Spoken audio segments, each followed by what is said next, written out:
وأحسن منك لم تر قط عيني وأجمل منك لم تلد النساء خلقت مبرأ من كل عيب خلقت مبرأ من كل عيب كأنك قد خلقت كما تشاء كتاب أنزلناه إليك مبارك ليدبروا آياته وليتذكر أولو الألباب.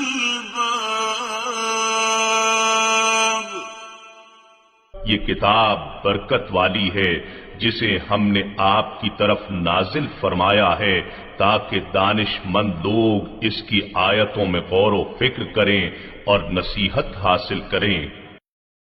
اللہم صلی علی سیدنا محمد وعلی آل سیدنا محمد بعدد کل ذرۃ مئۃ الف الف مرۃ. سامعین و ناظرین کرام، السلام علیکم ورحمۃ اللہ وبرکاتہ. سامعین کرام، سورہ نحل آیت نمبر 117. آج کے درس کے دو موضوعات ہیں سامعین کرام. پہلا اس میں یہ ہے کہ اصل میں گناہ کیا ہے، دوسرا جرم کسے کہتے ہیں. ان تمام موضوعات کے ساتھ سامعین کرام آج کے سبق کا آغاز کرتے ہیں. سب سے پہلے گزشتہ سبق کی دہرائی ہوگی. فَكُلُوا مِمَّا رَزَقَكُمُ اللَّهُ حَلَالًا طَيِّبًا وَاشْكُرُوا نِعْمَةَ اللَّهِ إِن كُنتُمْ إِيَّاهُ تَعْبُدُونَ.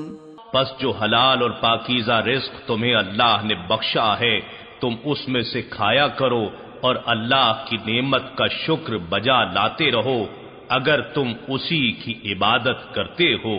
انما حرم عليكم الميتة والدم ولحم الخنزير وما أهل لغير الله به فمن اضطر غير باغ ولا عاد فإن الله غفور رحيم.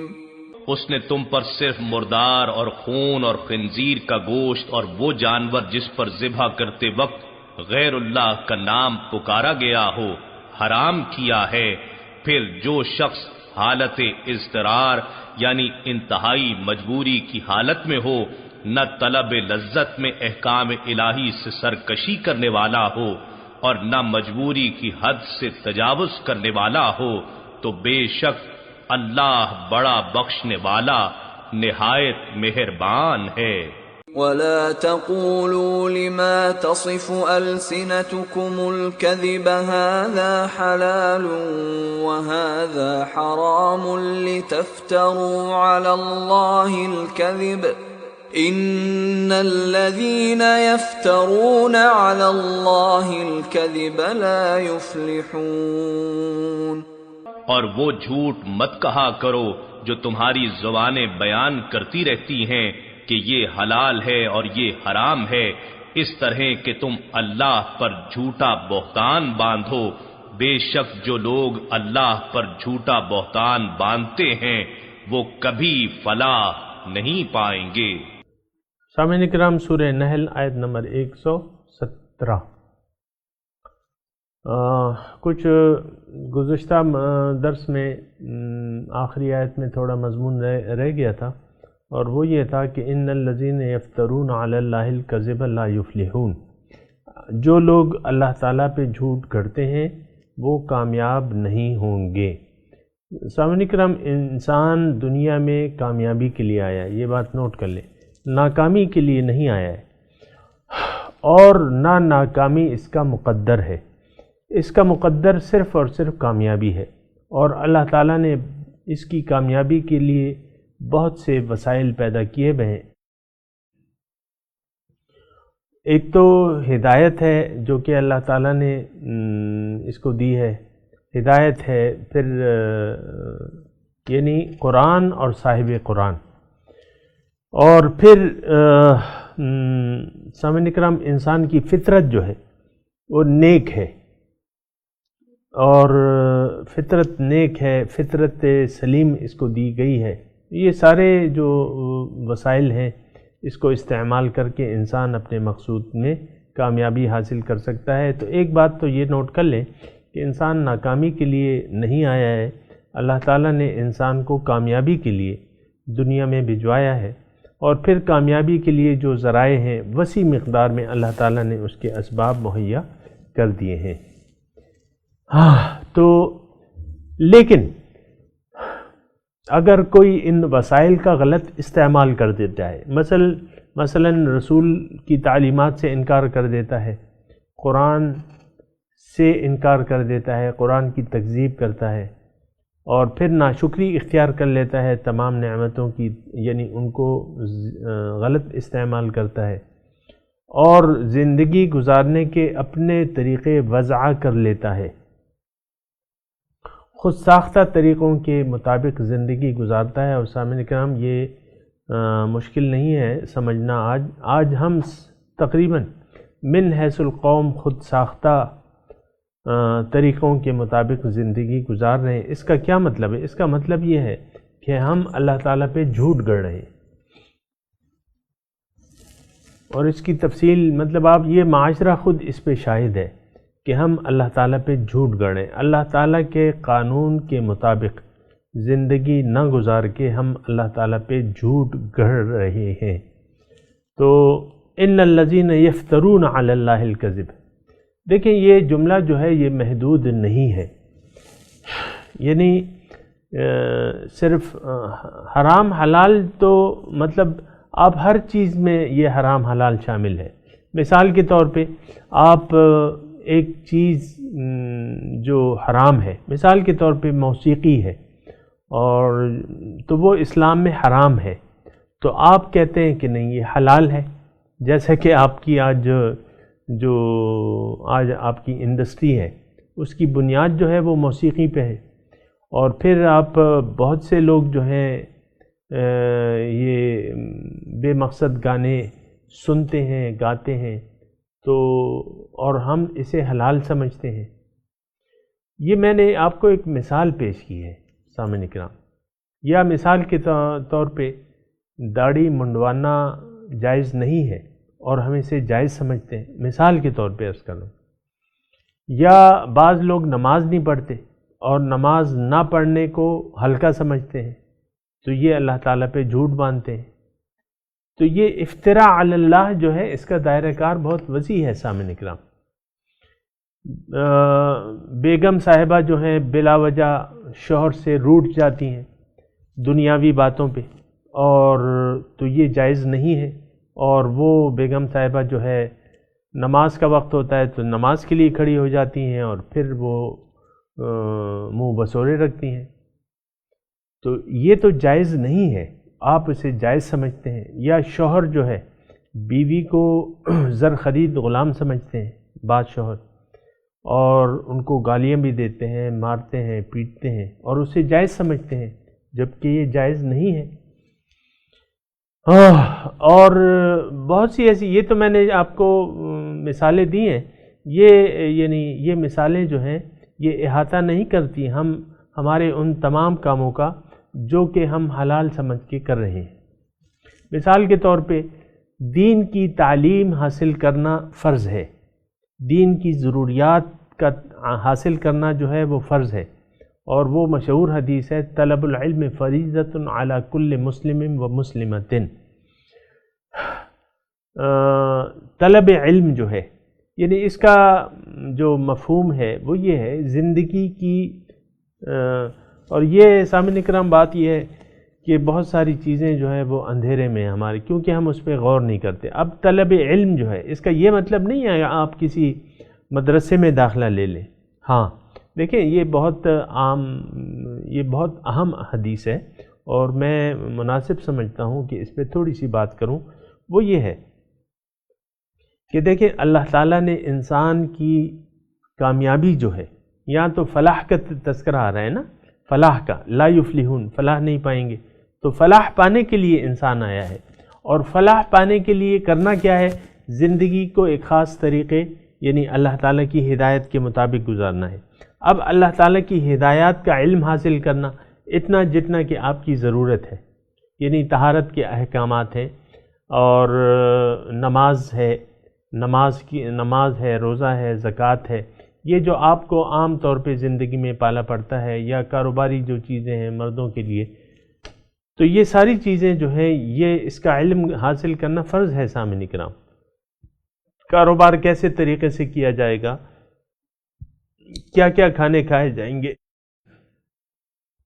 یہ سارا حرام حلال، یعنی اس کی ضروریات جو ہے، ضروریات دین اسے کہتے ہیں۔ دین کا مطلب طرز زندگی، دین کا اتنا علم حاصل کرنا فرض ہے ہر مسلمان مرد اور عورت پر کہ وہ جو اس کی ضرورت ہے۔ اب باقی تو علوم ہے، وہ تو علوم جو ہے وہ تو پھر قرآن میں فرمایا ہے کہ وہ معاشرے کے چند لوگوں کا کام ہے، ایک جماعت کا کام ہے۔ فلولا نفر من کل فرقۃ، ہر گروہ سے ایک جماعت نکلے اور وہ دین کا علم حاصل کرے اور پھر واپس آ کے اپنی قوم کو ڈرائے۔ وَلِيُنذِرُوا قَوْمَهُمْ إِذَا رَجَعُوا إِلَيْهِمْ لَعَلَّهُمْ يَحْذَرُونَ، تو وہ علم علیحدہ ہے۔ یہ علم جو ہے سامعین کرام جو مجھ پہ آپ پہ لازمی ہے، طہارت کے مسائل ہیں، اور یعنی وضو کے، غسل کے، کپڑے کے پاک ہونے کے، اور یہ تمام مسائل کا علم جو ہے، پھر روزے کے جو احکامات ہیں، یعنی یہ تو ہر ایک پہ فرض ہے نا، زکوٰۃ فرض ہے، روزہ فرض ہے، حج کے جو مسائل ہیں وہ تو ہم سمجھتے ہیں۔ اچھا، ہم نے اہمیت دے دی ہے بچے کی ظاہری تعلیم پہ جن میں یہ چیزیں شامل نہیں ہیں۔ وضو کے فرائض جو ہیں وہ یعنی پہلی جماعت سے لے کر 16 جماعت تک آپ کورس دیکھ لیں، اس میں وضو کے فرائض، غسل کے واجبات، فرائض، سنتیں یہ نہیں بیان کی گئی۔ پھر روزے کے احکامات، یعنی کتنی افسوس کی بات ہے، کتنا افسوس کا مقام ہے کہ یہ جو مملکت آپ نے اسلام کے نام پہ حاصل کی تھی، اس میں آپ بچوں کو ضروریات دین کا علم تک نہیں سکھا رہے، بس وہ اسلامیات کو لازمی قرار دے کے چند ایک مضامین کو اس میں شامل کر کے آپ یہ کہتے ہیں کہ ہم نے بڑا تیر مار لیا۔ ایسی بات نہیں ہے۔ حقیقت میں یہ نظام تعلیم جو ہے یہ انسان کو دین سے دور کر دیتا ہے، یعنی پہلی جماعت سے لے کر 16ویں جماعت پی ایچ ڈی کرنے تک انسان کو یہ نہیں معلوم ہوتا کہ اللہ تعالیٰ میری حقیقت کیا ہے، میرا رب کی صفات کیا ہیں، میرے عقائد کیا ہونے چاہیے، میں کیوں آیا ہوں اس دنیا میں نے کیا کرنا ہے، اس کو اپنے مقصد کو حاصل کرنے کا طریقہ کیا ہے۔ اس کے لیے لمبی چوڑی کتابوں کی تو ضرورت نہیں ہے سامعین کرام، ایک مضمون ہے، ایک آپ مضمون شامل کر دیں جسے آپ پڑھاتے رہیں تھوڑی تھوڑی تفصیلات کے ساتھ 16ویں جماعت تک، تو جب 16ویں جماعت تک بچہ پہنچے گا تو اپنی حقیقت اسے معلوم ہوگی اور اس کو ضروریات دین کا علم ہوگا۔ یہ نظام تو بس میں اس پہ کیا کہوں سامعین کرام، بھارت تو پھر یہ ہوتا ہے کہ انسان پھر جھوٹ گھڑتا ہے۔ آپ دیکھیں نا، جو بھی سول سروس میں آتا ہے وہ رشوت کو جائز سمجھنے لگتا ہے، اور یہ حرام مال جو ہے آپ دیکھیں، یعنی آج کے معاشرے میں جو بھی برسر کار لوگ ہیں، سرکاری ملازم ہیں، یہ غلامی کی پیداوار نہیں ہے، یہ ابھی پاکستان کے تعلیمات کو پڑھ کے، پاکستان کے کورسز کو پاس کر کے آئے ہیں اس درجے تک۔ اب یہ تمام اکثریت اس میں یہ رشوت، کرپشن کو اپنا حق سمجھتی ہے، اور میں نے یہاں تک سنا ہے کہ اس کو شیر مادر کی طرح سمجھا جاتا ہے۔ ماں کا دودھ بچے کے لیے تو جائز ہوتا ہے نا، تو یہ سرکاری مال ہڑپ کر لینا اور اس پہ ڈاکے ڈالنا، یہ میں خود اس کا عینی گواہ ہوں۔ آپ سب لوگ معلوم ہے ہمارا معاشرہ یہ 2016-2017 ابھی شروع ہوا ہے، کرپشن کی آوازیں آ رہی ہیں، تو یہ ہم سب کرپٹ لوگ ہیں، فسادی لوگ ہیں. یہ صرف لیڈران کی بات نہیں ہے، ہم سب ایسے ہیں سامعین کرام. ہم سب کو اپنی اصلاح کرنی ہوگی اور سوچنا ہوگا. بہرحال مضمون جاری ہے. ان الذین یفترون علی اللہ الکذب، جو اللہ پہ جھوٹ باندھتے ہیں وہ کامیاب نہیں ہوں گے. میں نے آپ کو کہا یہ مضمون محدود نہیں ہے، اور افطرا تقریباً ہم سب لوگ کر رہے ہیں. افطرا کیا ہے؟ ایک چیز جائز نہیں ہے آپ اسے جائز قرار دیتے ہیں. یہ افطرا ہے کہ نہیں ہے؟ اور میں نے آپ کو مثالیں میں ایک چیز جائز نہیں ہے آپ اسے جائز قرار دیتے ہیں، جائز سمجھ کے کرتے ہیں. تو پھر جب افطرا شامل ہو جاتا ہے، اللہ پہ افطرا جھوٹ باندھنا اگر کوئی شروع کر دیتا ہے، اس کا نتیجہ کیا ہوتا ہے؟ سامعین کرام اس آیت میں یہ مضمون ہے، لا یفلحون، وہ کامیاب نہیں ہوں گے، یعنی زندگی کے مقصد میں کامیاب نہیں ہوں گے. تو بس یہ پھر آپ نوٹ کر لیں. اب آپ کی مرضی ہے کہ اس آیت کے مصداق ہم بننے کی کوشش کرتے ہیں یا اس کے خلاف. بہرحال اللہ تعالیٰ فرما رہا ہے کہ متاع قلیل، ٹھیک ہے اگر تم افطرا کرتے ہو. آج کا جو سبق ہے متاع قلیل سے ہے. لفظی ترجمہ متاع قلیل، فائدہ ہے تھوڑا. وَلَهُمْ عَذَابٌ علیم، ان کے لیے دردناک عذاب ہے. متاع قلیل کا مطلب آپ کو معلوم ہے، یہ متاع کیا عرض ہے؟ عارضی فائدہ. عارضی فائدہ حاصل کرنے کے لیے زیادہ فائدے کو ٹھکرا دینا یہ بے وقوفی کی بات ہوتی ہے.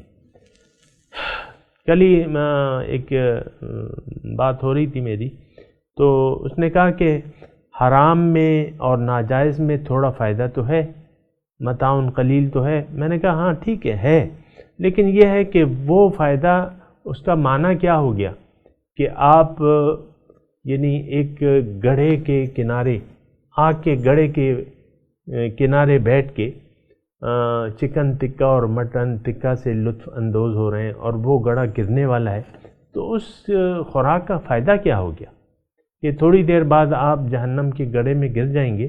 یہ دنیا جو ہے آخرت کے مقابلے میں اللہ تعالیٰ نے اس کو متاع قلیل کہا ہے، اور حقیقت بھی یہی ہے. متاع تھوڑا فائدہ، متاع جو ہے سامعین کرام عارضی فائدے کو کہتے ہیں، جو آپ کہتے ہیں تھوڑا فائدہ، تو قلیل تھوڑا فائدہ. تو تھوڑا فائدہ، تھوڑے فائدے کو حاصل کر لینا اور اس کو ترجیح دینا بہت زیادہ فائدے پہ، یہ بے وقوفی ہے. تو آخرت میں جو اللہ تعالی ہمیں فائدے دے رہا ہے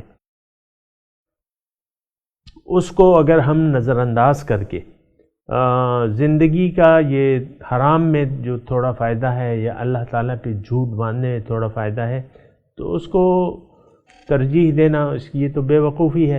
اور پھر اللہ تعالیٰ فرما رہے ہیں جو لوگ ایسا کرتے ہیں ان کے لیے دردناک عذاب ہے. بہرحال وَعَلَى الَّذِينَ هَادُوا، آگے اگلی آیت لفظی ترجمہ وَعَلَى الَّذِينَ هَادُوا، اور جو لوگ یہودی ہیں، جو لوگ یہودی بن گئے، جو اپنے آپ کو یہودی کہتے ہیں، حرمنا، ہم نے حرام کی ان پہ، ما قصصنا علیک من قبل، جو ہم نے آپ پہ اس سے پہلے بیان کی ہیں سورہ انعام میں. وما ظلمناہم، ہم نے ان پہ ظلم نہیں کیا، ولیکن کانوا انفسہم یظلمون، لیکن یہ اپنے اوپر ہی ظلم کرتے تھے. تو سامعین کرام اس میں مضمون یہ ہے کہ اول تو وعلی الذین ہادوا، اصل میں تو دین ایک ہے اسلام، اور اس کے پیروکار جو ہیں وہ مسلمان کہلاتے ہیں. اس کے پیروکار کیا کہلاتے ہیں؟ مسلمان. تو اب یہ یہودی انہوں نے اپنے آپ کو کہنا شروع کر دیا، جیسے کہ آج مسلمانوں نے اپنے آپ کو بعض فرقوں سے منسوب کرنا شروع کر دیا ہے. میں نام نہیں لیتا ورنہ بعض لوگ برا مان جائیں گے، لیکن یہ ہے کہ اس بات کے کہنے میں کیا حرج ہے کہ بھئی تم کون ہو، تمہارا مذہب کیا ہے؟ بھئی میں مسلمان ہوں، بس بات ختم ہو گئی. اب مسلمانوں میں کون سا فرقہ ہے یہ تو ضروری نہیں ہے نا، یا آپ پہلے اسی فرقے سے اپنے آپ کو منسوب کر دیں۔ بہرحال اسی طرح یہودی تھے، وہ کہتے تھے ہم یہودی ہیں، بہرحال اس کی تفصیل میں نہیں جاتا، لیکن انہوں نے مسلمان کہلائے جانے کی بجائے اپنے آپ کو یہودی کہلایا جانا مناسب سمجھا۔ تو اب ان کے جو کرتوت تھے، ان کے کرتوت جو آیت ہم نے پڑھی ہے، ترجمہ آپ نے سن لیا، ان کے کرتوت یہ تھے کہ انہوں نے بعض جائز چیزوں کو حرام قرار دے دیا اور حرام حلال جو ہے اپنے آپ سے بنانے لگے۔ مثال کے طور پہ اونٹ کا گوشت جو تھا وہ حلال تھا، انہوں نے اس کو حرام قرار دے دیا، تو حالانکہ اللہ تعالیٰ فرما رہے ہیں کہ نہیں۔ اب یہ ہے کہ انہوں نے حرام قرار دے دیا، اللہ تعالیٰ نے کہا کہ ٹھیک ہے تم حرام سمجھتے ہو تو حرام صحیح، لیکن اللہ نے حرام نہیں کیا۔ وَمَا ظَلَمْنَاهُمْ، میں نے ان پہ ظلم، یعنی ایک حلال چیز حرام قرار دی جائے یہ تو ظلم ہے۔ اللہ تعالیٰ فرما رہے ہیں نہیں، میں نے ظلم نہیں کیا، لیکن کانوا انفسہم یظلمون، لیکن اپنے اوپر یہ خود ظلم کرتے رہے، یعنی اپنے اوپر بے جا پابندیاں لگاتے رہے، تو اس کی وجہ سے تکلیفات کا شکار ہوئے۔ پھر اب آیت نمبر 119 میں ثم ان ربک للذین عملوا السوء بجہالۃ، پھر آپ کا رب، لفظی ترجمہ سن لیں، ثم پھر، ان ربک بے شک آپ کا رب، للذین ان لوگوں کے لیے، عملوا السوء بجہالۃ جو برائی کرتے ہیں نادانی سے، ثم تابوا من بعد ذالک پھر توبہ طائب ہو جاتے ہیں اس کے بعد، وَأَصْلَحُوا اصلاح کر لیتے ہیں، ان ربک من بعدها لغفور الرحیم، بے شک آپ کا رب اس کے بعد غفور الرحیم ہے۔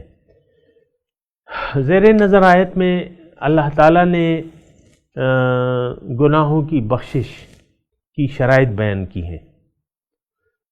سامعین کرام، گناہ ہر انسان سے ہو سکتا ہے، اور انسان، ان الانسان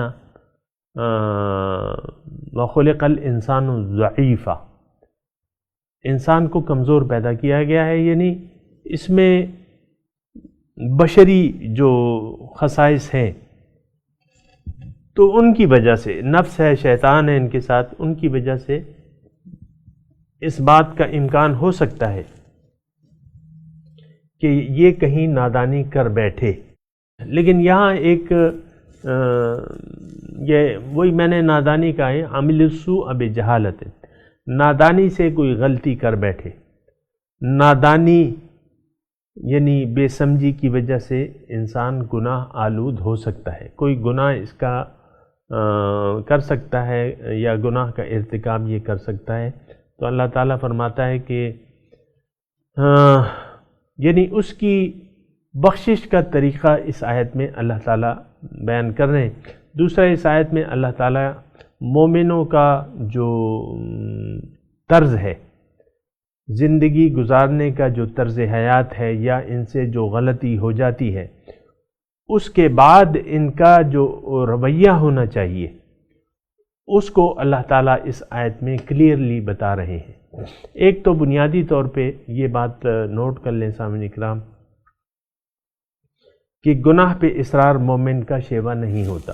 وَلَمْ يُصِرُّوا عَلَى مَا فَعَلُوا وَهُمْ يَعْلَمُونَ، گناہ پہ یہ لوگ اصرار نہیں کرتے، یعنی مسلسل گناہوں کا ایک روش اور وتیرہ اختیار کر لے، یہ مومن کا کام نہیں ہے سامعین کرام۔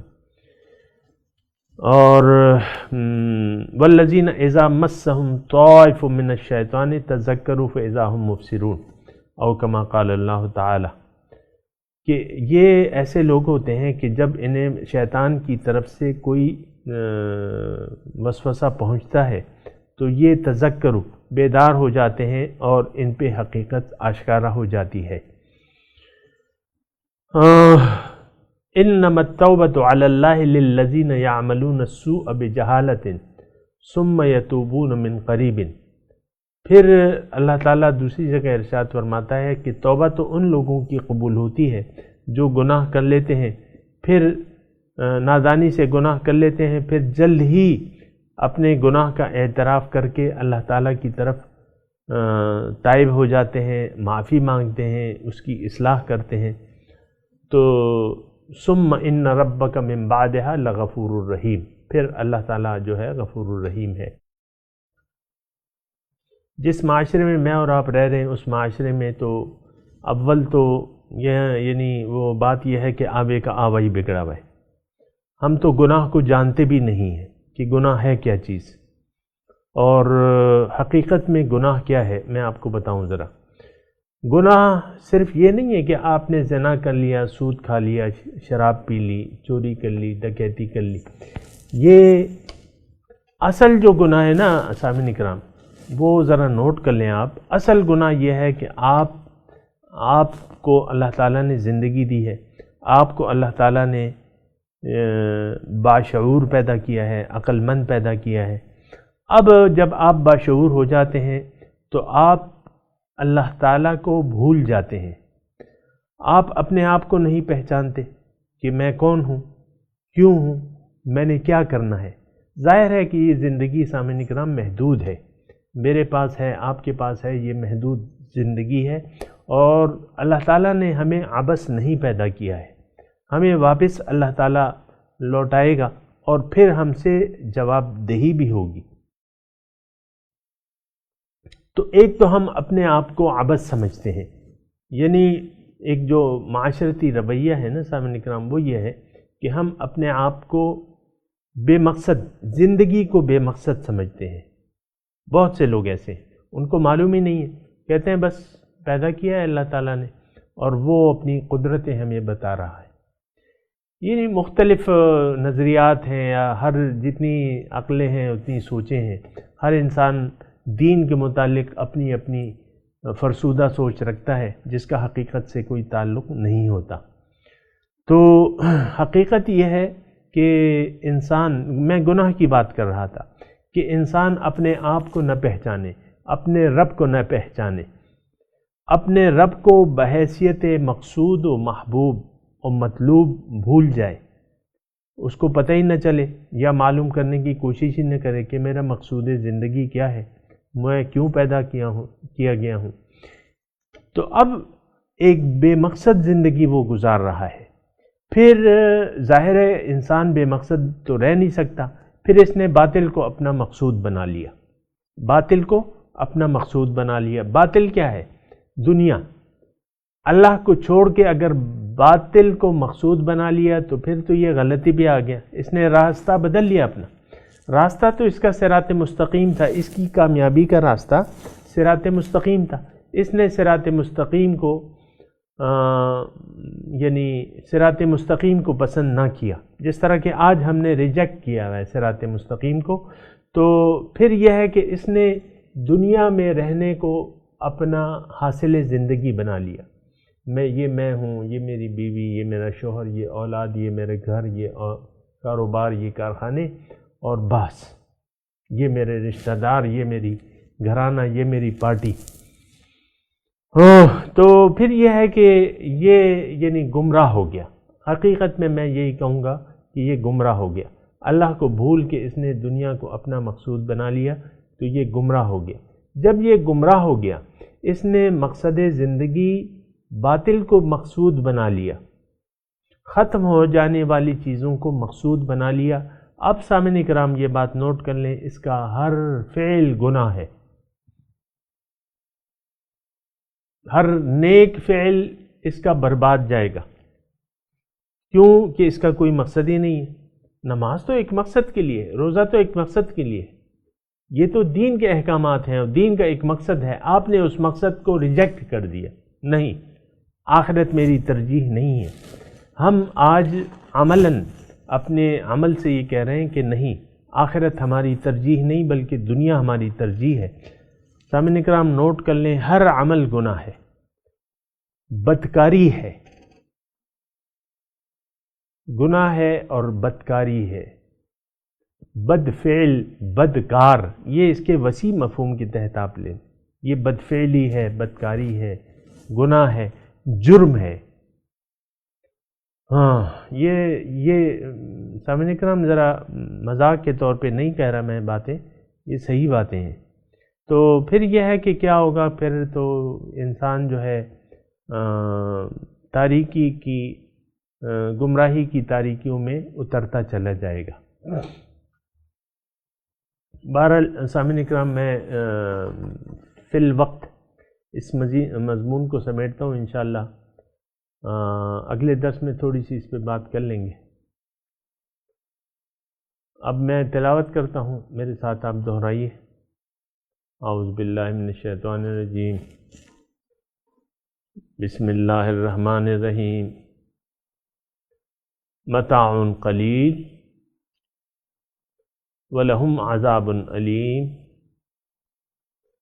وَعَلَى الَّذِينَ هَادُوا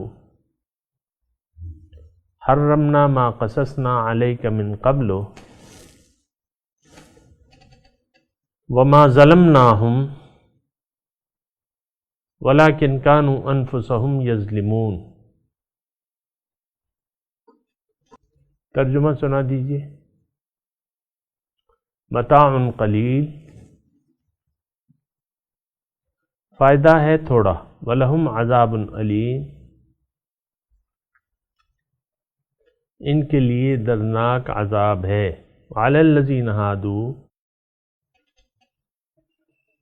جو لوگ یہودی ہو گئے، حرمنا ما قصصنا علیک من قبل، میں نے حرام کی وہ چیزیں جو میں نے آپ پہ بیان کی ہیں اس سے پہلے۔ وما ظلمناہم، میں نے ان پہ ظلم نہیں کیا۔ ولیکن کانوا انفسہم یظلمون، لیکن یہ اپنے اوپر ظلم کرتے رہے۔ یہ 118 تک ہم نے پڑھ لیا ہے، پھر انشاءاللہ دوبارہ پڑھیں گے 119 آیت۔ ابھی ان آیت کی تلاوت اور ترجمہ سنتے ہیں۔ متاع قلیل ولہم عذاب علیم، A brief enjoyment, then they will have a painful punishment. وعلى الذين هادوا حرمنا ما قصصنا عليك من قبل وما ظلمناهم ولكن كانوا أنفسهم يظلمون۔ For those who are Jews, we have prohibited what we related to you before. We did not wrong them, but they used to wrong their own selves. اس کے ساتھ ہی آج کے درس کا وقت اختتام کو پہنچا۔ انشاءاللہ اگلے درس میں ملاقات ہوگی۔ وآخر دعوانا ان الحمدللہ رب العالمین، والسلام علیکم ورحمۃ اللہ وبرکاتہ۔